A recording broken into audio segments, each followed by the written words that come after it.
चला आज आपण रमजान ईद स्पेशल शिरखुर्म्याची रेसिपी अगदी सोप्या पद्धतीने पाहूयात। इतकी सोपी पद्धत आहे की तुम्ही पहिल्याच प्रयत्नात झटपट अशी ही खीर बनवून तयार करू शकता। तर सगळ्यात आधी एका भांड्यामध्ये गरम पाणी करून घ्यायचं आहे। पाण्याला उकळी आल्यानंतर गॅस बंद करून घ्यायचा आहे आणि यामध्ये काही ड्रायफ्रुट्स टाकून घ्यायचे आहेत। जसे इथे मी पिस्ता अर्धी वाटी घेतलेले आहेत, चारोळी अर्धी वाटी घेतलेली आहे, बदाम अर्धी वाटी, काजू अर्धी वाटी, 4 खारीक इथे मी घेतलेले आहेत। आता हे सगळं आपल्याला 15 मिनिटांसाठी भिजत ठेवायचं आहे। ही प्रोसेस तुम्ही थंड पाण्यामध्ये सुद्धा करू शकता, पण त्यामध्ये 5 ते 6 तास लागतात आणि गरम पाण्यामध्ये फक्त 15 मिनिटे लागतात। त्यामुळे हे मी 15 मिनिटे गरम पाण्यामध्ये भिजत ठेवणार आहे। तुमच्याजवळ वेळ असेल तर तुम्ही 5 ते 6 तास थंड पाण्यामध्ये देखील भिजत ठेवू शकता। आता ड्रायफ्रुट्स भिजत आहे तोपर्यंत आपण दूध गरम होण्यासाठी ठेवूयात। तर इथे मी एका भांड्यामध्ये 1.5 लिटर दूध घेतलेलं आहे। आता उन्हाळ्याच्या दिवसात दूध जास्त करून फाटत असतं, खराब होत असतं, तर ते फाटू नये, खराब होऊ नये म्हणून तुम्हाला एक टिप सांगते। आपल्या घरामध्ये जो खाण्याचा सोडा असतो तो खाण्याचा चिमूटभर सोडा या दुधामध्ये टाकून घ्यायचा आणि त्यानंतर दूध गरम करून घ्यायचं। अशामुळे तुमचं दूध अजिबात खराब होणार नाही किंवा खीर अजिबात खराब होणार नाही। छान आता दुधाला मोठ्या गॅसवरती उकळी यायला द्यायची आहे। उकळी आल्यानंतर यामध्ये काही केसरचे धागे टाकून घ्यायचे आहेत। तर तुम्ही केसर टाकणार नसाल तर स्किप केलं तरी सुद्धा चालेल। केसर टाकून घेतल्यानंतर छान असं दूध ढवळून घ्यायचं आणि जवळजवळ 15 मिनिटे लो फ्लेमवरती आपल्याला हे दूध शिजवून घ्यायचं आहे। जितकं तुम्ही दूध शिजवून घ्याल तितकं खीर खायला छान लागते। तर इथं मी 15 मिनिटे असंच हे दूध बारीक गॅसवरती ठेवून देते। दूध शिजूपर्यंत आपण आपले ड्रायफ्रुट्स पाहूयात। ड्रायफ्रुट्स इथे छान व्यवस्थित भिजलेले आहेत। सगळे ड्रायफ्रुट्स आता आपण एका प्लेटमध्ये काढून घेऊयात। गरम पाण्यामध्ये भिजवल्यामुळे यांच्या साली लगेच पटकन निघतात। बघू शकता बदाम, पिस्ता आणि चारोळी यांची साल पटकन निघते।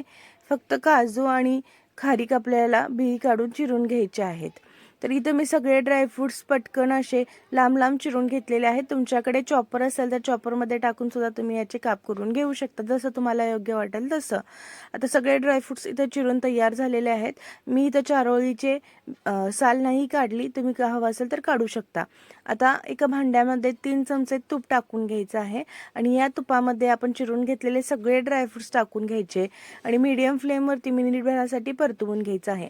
जास्त सुद्धा ड्रायफ्रुट्स परतवून घ्यायचे नाहीत। थोडेसे डार्क कलर आला, करपले तर ते खाताना छान लागत नाही। याकरता थोडासा हलका असा चॉकलेटी कलर आला किंवा थोडासा हलका असा कलर बदलला की लगेच हे ड्रायफ्रुट्स काढून घ्यायचे आहेत, नाहीतर करपतात आणि पूर्णपणे कडवट चव देतात। असा हलकासा कलर बदलला की हे ड्रायफ्रुट्स काढून घ्यायचे आणि इकडे बघू शकता 15 मिनिटे छान असं दूध शिजलेलं आहे। कलर सुद्धा केसरचा किती छान आलेला आहे आणि यामध्ये आता हे ड्रायफ्रुट्स टाकून घ्यायचे आहेत। आता इथं मी हळूहळू करून ड्रायफ्रुट्स टाकून घेत आहे, कारण की दूध गरम आहे, ड्रायफ्रुट्स सुद्धा गरम आहेत, ते उकळी येऊन बाहेर येऊ शकतं। भांडं छोटंच आहे त्यामुळे थोडं थोडं करून टाकून घ्यायचं, छान असं ढवळून मिक्स करून घ्यायचं। आता पुन्हा त्याच भांड्यामध्ये 1 चमचा तूप टाकून घ्यायचं आणि शेवया टाकून घ्यायच्या आहेत। 1 प्लेट इथं मी शेवया वापरलेल्या आहेत। आता या सुद्धा थोडंसं मिनिटभरासाठी परतवून घ्यायच्या। ऑलरेडी या शेवया भाजलेल्या असतात त्यामुळे भाजण्यासाठी जास्त वेळ लागत नाही। या शेवया सुद्धा इथं मी 3 बॅचेसमध्ये टाकून घेतलेल्या आहेत। शेवयाचं प्रमाण सुद्धा तुम्ही तुमच्या आवडीनुसार कमी जास्त करू शकता। ड्रायफ्रुट्सचं प्रमाण तुम्ही तुमच्या आवडीनुसार कमी जास्त करू शकता। आता सगळी खीर आपण व्यवस्थित अशी ढवळून घेऊयात। तुम्हाला जर शेवया इथं अजून जास्त हवा असतील, घट्ट अशी खीर हवी असेल तर तुम्ही यामध्ये अजून शेवया टाकून घेऊ शकता। मला इतकी कन्सिस्टन्सी परफेक्ट आहे त्यामुळे मी यामध्ये अजून शेवया नाही टाकल्यात। आता छान 2 मिनिटे शिजवून घेतल्यानंतर सगळ्यात लास्टला वेलची आणि जायफळीची पावडर टाकून घ्यायची आहे आणि पुन्हा 2 मिनिटे ही खीर शिजवून घ्यायची आहे आणि त्यानंतर गॅस बंद करून घ्यायचा आहे। तर तयार आहे इथं आपली रमजान स्पेशल शिरखुर्मा रेसिपी। अगदी सोपी पद्धत आहे, नक्कीच तुम्ही ट्राय करून पहा। कुणाची सुद्धा खीर फटणार नाही, खराब होणार नाही। नक्की ट्राय करून पहा। रेसिपी आवडली तर लाईक, शेअर, फॉलो नक्की